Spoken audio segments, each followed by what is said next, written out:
Om Swastiastu. Perkenalkan, nama saya Gusti Ngaraga Narapaguna dari kelas 12 IPA 4 nomor 9. Di sini saya akan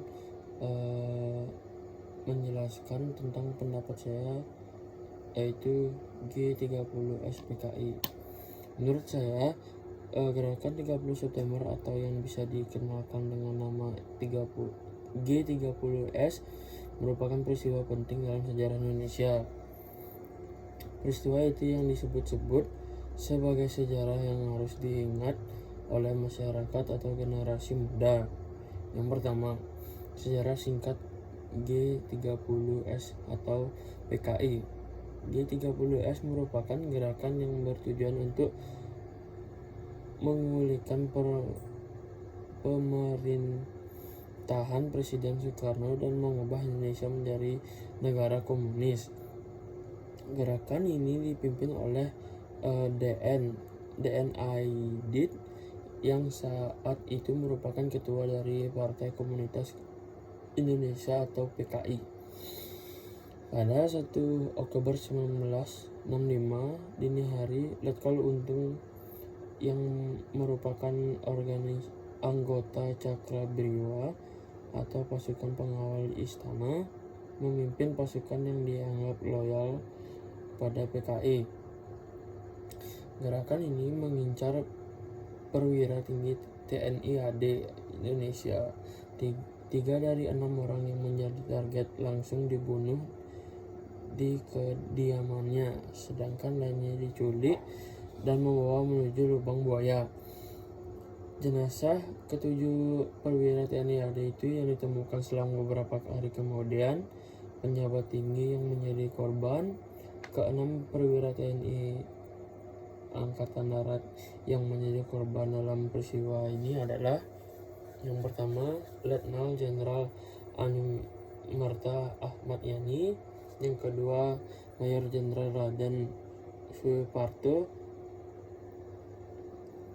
Yang ketiga, Mayor Jenderal Mas Tirto Darmo Haryono. Yang keempat, Mayor Jenderal Swiwondo Paman. Yang kelima, Brigadir Jenderal Dani Ishak Panjaitan. Yang keenam, Brigadir Jenderal Sutoyo Siswo. Sementara itu, Panglima TNI AH Nusito yang terjadi target utama berhasil meloloskan diri, tapi putrinya Ade Irma Nusito tewas ditembak di ajudannya. Yaitu pada Adras Tenden diculik dan ditembak di lubang buaya. Keenam, Jenderal di atas beserta Letu Pirer Tenden kemudian ditetapkan sebagai pahlawan revolusi. Sejak berlakunya UU nomor 22 tahun 2019, gelar ini juga diakui sebagai pahlawan nasional.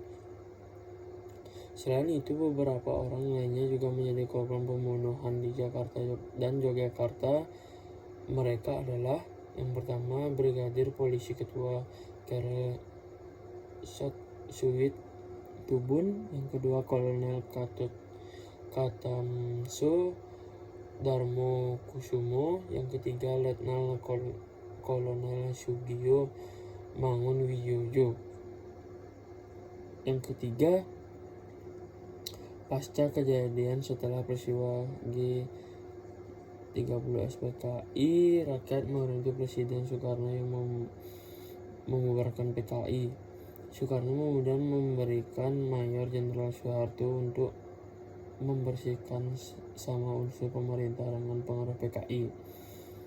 Soeharto bergerak dengan era PKI dinyatakan sebagai penggerak kudeta yang para tokohnya diburu dan ditangkap, termasuk DN Aidit yang sempat kabur ke Jawa Tengah, tapi juga menghancurkan markas PKI yang ada di berbagai daerah. Mereka juga menyerang lembaga, toko, dan kantor universitas yang ditudungi terkait PKI. Pada akhirnya tahun 1965 diperkirakan sekitar 500 hingga 1 juta anggota dan pendukung PKI diduga menjadi korban pembunuhan, sedangkan ratusan ribunya diasingkan di kamp konsentrasi. Yang keempat, diperingati pada zaman Obra. Pada zaman era pemerintah Presiden Soeharto, G30S atau PKI selalu diperingati setiap tanggal 30 September. Selain itu, pada tanggal 1 Oktober juga diperingati sebagai Hari Kesaktian Pancasila. Untuk mengenang jasa ketujuh pahlawan revolusi yang gugur dalam peristiwa ini, Soeharto juga mengagas dibangunnya Monumen Pancasila Sakti di Lubang Buaya, Jakarta Timur.